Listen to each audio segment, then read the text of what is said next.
দেবীতলার ঘাটে হারান মাঝি রাতের শেষ যাত্রী পার করে এসে সবে নিজের নৌকা বাঁধছে। ঠিক এমন সময়, ও হারান মাঝি, বড় বিপদ হয়ে গেছে, ওই পারে তাড়াতাড়ি পৌঁছে দে না।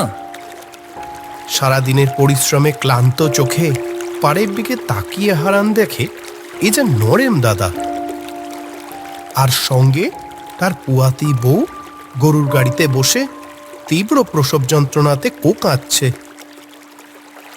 সমস্ত বিষয়টা বুঝতে হারানের বেশি সময় লাগলো না। নরেন দাদা, আর সময় নষ্ট করা যাবে না, এখনই নৌকাতে তুলতে হবে। বেশ জোরেই নিজের নৌকার দাঁড় বাইতে শুরু করলো হারান। আর কিছু সময়ের মধ্যেই পৌঁছেও গেল নবাবগঞ্জের ঘাটে। চলো নরেন দাদা, আমিও তোমাদের সাথে হাসপাতালে যাচ্ছি। নরেন বারবার বারণ করলেও হারান তাদের সাথেই হাসপাতালে যায়। নরেনের বউকে ভর্তি করে তবে নিজের বাড়ির পথে রওনা দিল সে। পরের দিন সকালে, আরে নরেন দাদা যে, বউ ঠাকুরন কেমন আছে? ভালো আছে রে হারান, কালকে রাতে আমার জন্য যা করলি তা ভোলার নয়। আজ ভোরে আমার মেয়ে হয়েছে। বাহ বাহ, ঘরে তোমার লক্ষ্মী এসে, দেখবে জীবনে আরো উন্নতি করবে তুমি। তুই যদি কাল রাতে পাশে না থাকতিস তাহলে যে কি হতো। হারান কেবল হাসল। অসময়ে মানুষের পাশে থাকার যে কি তৃপ্তি, সেটা হারান অন্তত খুব ভালো মতো জানে। একদিন পর এক রাতে, সেদিন বিকেলের পর থেকে আকাশ ঘন কালো মেঘে ছেয়ে যেতে থাকে। কিছু মানুষকে ঘাটে নামিয়ে দিয়ে যখন হারান ফিরছে, তখন নদী বেশ উত্তাল হয়ে উঠেছে। না, আজকে আর নৌকা চালানো যাবে না, নদীর যা অবস্থা, তাড়াতাড়ি বাড়ি ফিরতে হবে। আজকে ভেবেছিলাম একটু বেশি টাকা পেলে বাজার থেকে একটা মাছ কিনবো, কতদিন হলো মাছ খাই না, কিন্তু পোড়া কপাল, তেমন রোজগারই হলো না। নদীর পাড়ের কাছাকাছি আসতেই একটা ডাক যেন হঠাৎ হারামের কানে আসে। বাবা, আমাকে বাদামতলার ঘাটে পৌঁছে দিতে পারবে? হারান তাকিয়ে দেখে নদীর ঘাটে এক প্রৌঢ় দাঁড়িয়ে আছে।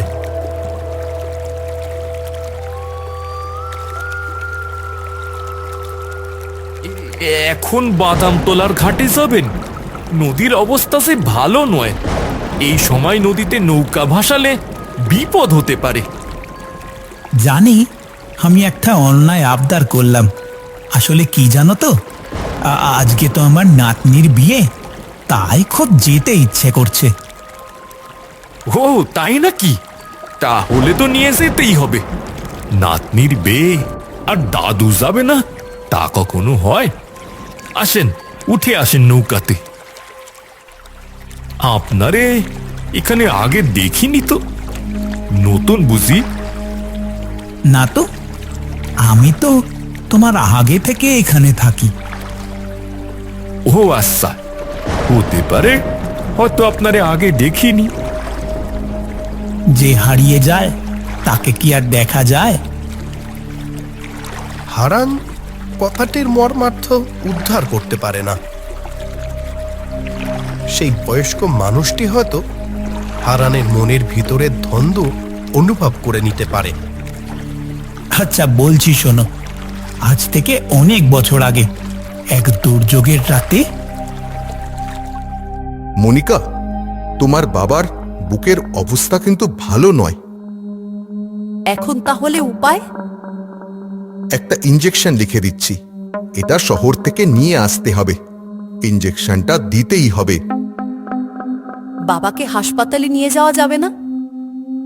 ওনার শরীরের যা অবস্থা, অতদূর হাসপাতালে নিয়ে যাওয়া যাবে না। পথে যে কোনো সময়।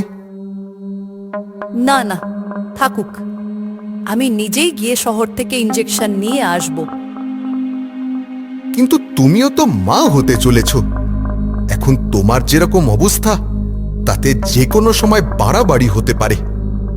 তা তো আমি জানি ডাক্তারবাবু। আজ যদি আমার স্বামী এখানে থাকতো তাহলে তো আর কোনো সমস্যাই হতো না, কিন্তু সেও মিলিটারিতে চাকরি করে। সে কত দূরে আছে। আমার শ্বশুর বাড়িতেও আর কেউ নেই, তাই বাবার জন্য আমিই যাব। না না মা, থাক, একদম যাওয়ার দরকার নেই। তো তোর পেটে আর একটা প্রাণ আছে, ভুলে যাস না। আর আমিই বা কি করে ভুলে যাই? সেই ছোট্টবেলায় আমাকে জন্ম দিতে গিয়ে মা মারা যাওয়ার পর কত কষ্ট করে একলা হাতে তুমি আমাকে বড় করেছো, আর আজ তোমার কষ্টে আমি বসে থাকবো? না, একেবারেই নয়। ডাক্তারবাবু, আপনি একটু বাবার সাথে থাকুন না। আমি আসছি। মা, তুই যাস না এই ঝড়ের মধ্যে। মনিকা আমার কোনো কথা শোনে না, ঝড়ের মধ্যেই রওনা দেয় শহরের দিকে। তখন বাইরে চলছে ঝড়, কিন্তু তখন তার থেকেও বড় ঝড় চলছে মনিকা আর সীতেশের মধ্যে। মনিকার মধ্যে ঝড় নিজের বাবাকে বাঁচানোর জন্য, আর সীতেশের মধ্যে চলেছে ঝড় বাঁচার জন্য, নাতি নাতনির মুখ দেখার জন্য। সময় যত এগিয়ে চলল, সীতেশের বুকের কষ্ট ততই বেড়ে চলল। কি জানি আমার মেয়েটা কোথায় আটকে পড়ল। ডাক্তার, চলো না একবার নদীর ঘাটের দিকে যাই, যদি মাঝপথেই দেখা হয়ে যায়।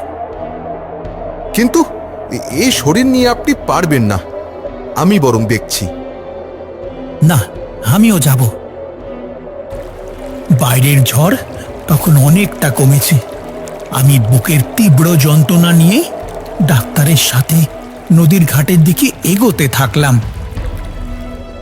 সত্যি আমার সেদিন ভীষণ বাঁচতে ইচ্ছে করছিল। আমার নাতি বা নাতনিকে নিয়ে খেলবো, সে আমার কত দিনের ইচ্ছে, কত স্বপ্ন। আমাকে বাঁচতেই হবে। মনিকা মা, তুই কোথায়? আমার জন্য ইঞ্জেকশন কি পাসনি? আপনি যাবেন না সীতেশ বাবু, দাঁড়ান, আমার কথা শুনুন। নদীর ঘাটে এসে দেখি কেউ কোথাও নেই। মনিকা এখনো এলো না। আর কত সময় লাগবে ওর আসতে?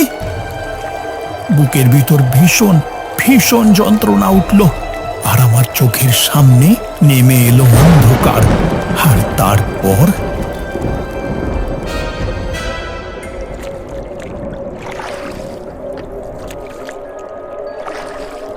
তারপর কি হলো? কি হলো আর কি হবে?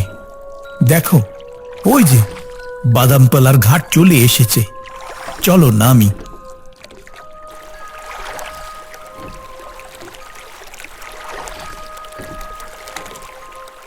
বাবা, তোমাকেও কিন্তু আমার সাথে এখন যেতে হবে আমার মেয়ের বাড়িতে। কিন্তু আমি সেখানে গিয়ে কি করব? তোমাকে দরকার আছে। তোমার মতো ভালো মনের মানুষ আর কজনই বা আছে যে নিজের জীবনের তোয়াক্কা না করে অপরের পাশে থাকে। এসো আমার সাথে। বয়স্ক মানুষটির কথাতে এমন এক আকুতি ছিল, হারান সেটা ফেলতে পারল না। কিছু সময়ের মধ্যেই সেখানে উপস্থিত হলো তারা। বাবা, তুমি দাঁড়াও, আমি আসছি। হারান কিছু সময় সেখানে দাঁড়িয়ে রইল।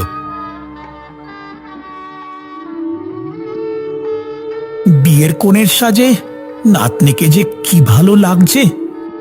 আজ আমার শান্তি। তবে সব হলো তোমার জন্য। তোমাকে শেষ একবার কষ্ট দেব। না না, আপনি বলেন না। এই পুটলিটা আমার মেয়েকে দিও। একটা চিঠিও আছে এতে, বহুকাল আগলে রেখেছিলাম।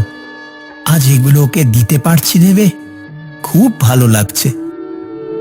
সে কি, আপনি তো দাদু, আপনি নিজে দিলেই তো ভালো হয়। তা হয় না বাবা, দূর থেকেই আমি প্রাণ ভরে দেখেছি। আমি সবার সামনে যেতে পারবো না, সেই অধিকার নেই। তুমি হলে আমার মাধ্যম, আমার মুক্তির পথ। তোমার জন্যই বহু কালের অপেক্ষা করা নদী আজ পেরোলাম। আচ্ছা আসছি, দাঁড়ান, আপনারে ওই পারে নিয়ে যাব। আর তার দরকার হবে না, তুমি যাও। ভালো থেকো বাবা।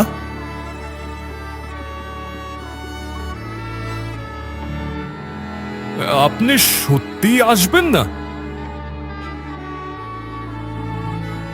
পিছনে ফিরে হারান দেখে সেখানে কেউ কোথাও নেই।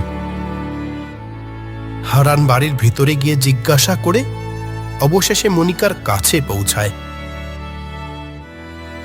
এতক্ষণে সব কথা বলে হারান পুটুলিটা ওর হাতে দেয়। পুটুলি খুলে মনিকা দেখে একটা রূপোর কয়েন আর একটা চিঠি।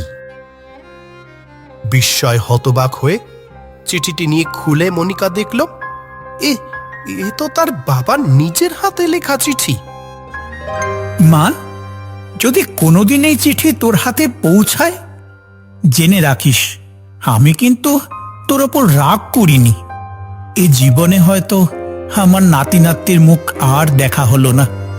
হ্যাঁ, যাই হোক, তোরা ভালো থাকিস মা, সুখে থাকিস। তোর বাবা। চিঠিটা পড়তে পড়তে মনিকার চোখ জলে ভিজে গেল। 20 বছর ধরে জমে থাকা অপরাধ বোধ, অপেক্ষা আর কষ্ট যেন এক মুহূর্তের মধ্যে ভিড় করে এলো তার মনে। আপনি এই চিঠিটা? এই ছবিটা?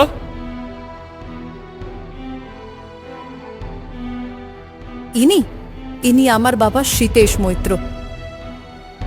আজ থেকে 20 বছর আগে এক ঝড়ের রাতে আমি বাবার জন্য ওষুধ আনতে যাই, কিন্তু ফেরার সময় কোনো মাঝি আমাকে নদী পার করে দিতে রাজিই হয়নি। অনেক দেরি হয়ে যায় আমার ওষুধ নিয়ে ফিরতে। যখন ফিরি তখন সব শেষ। বাবা আমার অপেক্ষা করতে করতে নদীর ঘাটে। সে কি, ইনি তো আমাকে পুটলিটা দিলেন। উনি তো বাইরে দাঁড়িয়ে।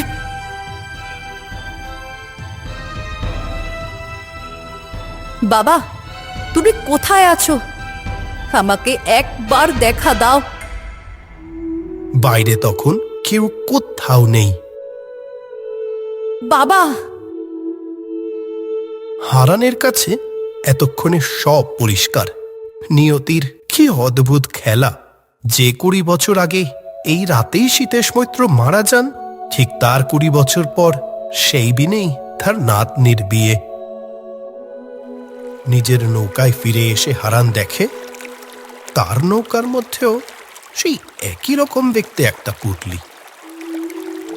সেই পুটলিটি খুলে হারান দেখে সেখানেও রয়েছে একটি রূপোর কয়েন। সেই বৃদ্ধ তার মতো একটা গরিব মাঝির কথাও কিন্তু ভোলেননি। কিছু কিছু যাত্রা শেষ হতে এক রাত নয়, হয়তো লেগে যায় গোটা একটা জীবন।